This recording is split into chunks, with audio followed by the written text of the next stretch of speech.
Halo, saya Joseph Carlos Serang dari kelas Ilmu Hukum B akan menjelaskan subjek hukum tentang ICRC atau International Committee the Red Cross atau bahasa Indonesianya Komite Palang Merah Internasional.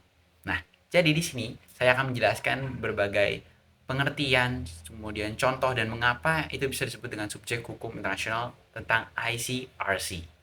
Disimak ya. Terima kasih. International Committee on the Red Cross atau ICRC atau kita bisa sebut dengan Palang Merah Internasional merupakan organisasi non-pemerintahan yang anggota Palang Merahnya bermarkas besar di Swiss. Nah, ICRC ini sudah dibentuk pada tahun 1863 dan memang dari awal sudah punya visi dan misi bahwa melindungi setiap nilai-nilai kemanusiaan. Nah, ICRC ini sudah memberikan pertolongan pada korban perang khusus para perang dunia pertama dan kedua. Di samping itu, Non-Government Organization atau ICRC ini sudah memberikan kontribusi besar pada pembentukan Konvensi Jenewa pada tahun 1949 yang mengatur hukum perang dan hukum humaniter internasional. So, ICRC ini memiliki peran yang sangat-sangat penting dalam bidang kemanusiaan. Gerakan di International Committee on the Red Cross memiliki berbagai gerakan atau badan lain seperti Palang Merah, kemudian Bulan Sabit Merah Internasional. Nah, kedua itu adalah jaringan kemanusiaan terbesar di dunia. Misinya adalah untuk meringankan penderitaan manusia, melindungi kehidupan dan kesehatan, menjunjung tinggi harkat martabat manusia, terutama pada saat konflik bersenjata, dan keadaan darurat lainnya. Gerakan ini hadir di semua negara dan didukung oleh jutaan relawan. Mengapa ICRC atau Palang Merah Internasional menjadi subjek hukum internasional? Menurut saya, ICRC atau Palang Merah Internasional adalah suatu lembaga yang memiliki dua sifat, global dan khusus.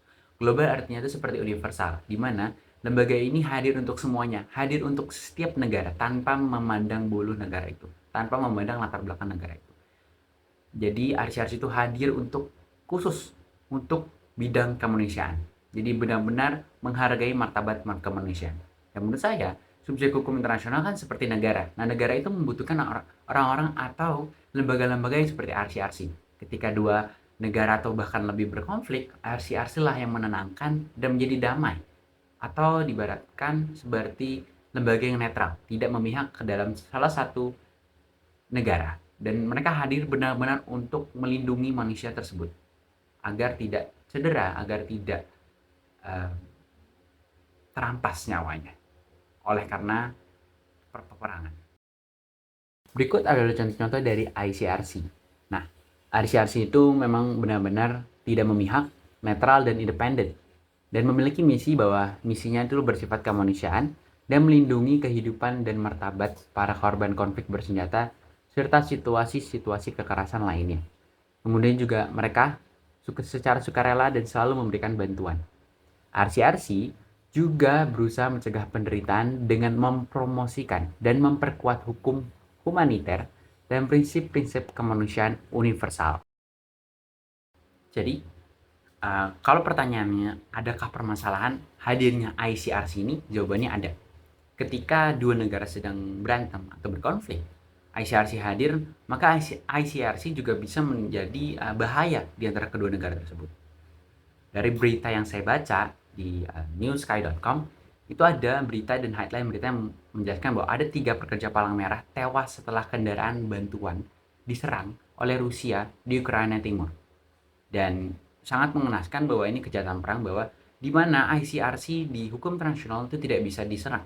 Bantuan medis tidak bisa diserang. Tapi kenyataannya seperti itu.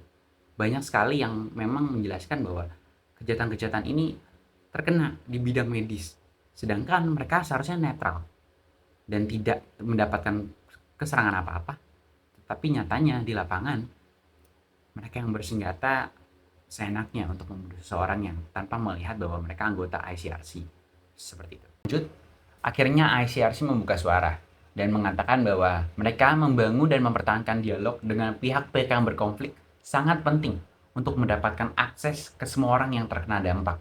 Dengan memperoleh jaminan keamanan yang diperlukan bagi tim, kami memberikan bantuan yang menyelamatkan nyawa mereka yang membutuhkan. Tetap, ICRC tetap pada tugasnya walaupun ya mereka sedang berduka, mereka tetap menjalankan misinya untuk di bidang kemanusiaan. Mereka tetap tidak mau untuk memihak ke dalam salah satu negara yang berkonflik. Mereka tetap netral dan membantu semua manusia di sana yang terkena dampak dari konflik tersebut.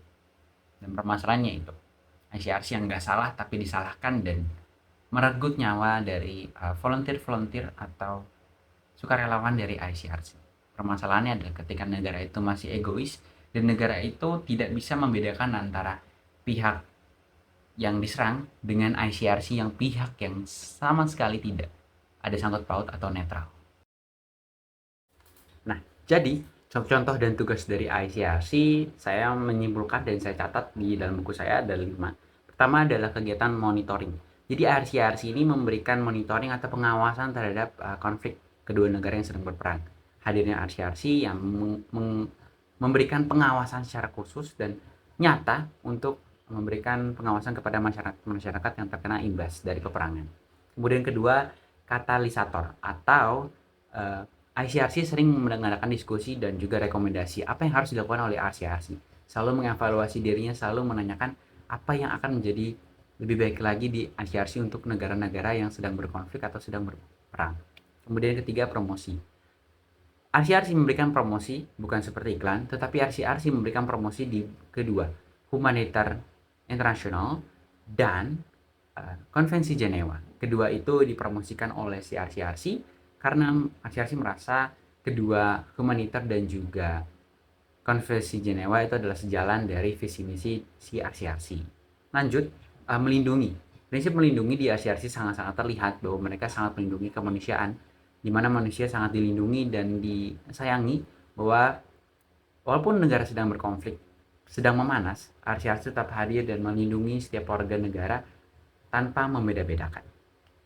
Dan terakhir, itu adalah melakukan tindakan nyata.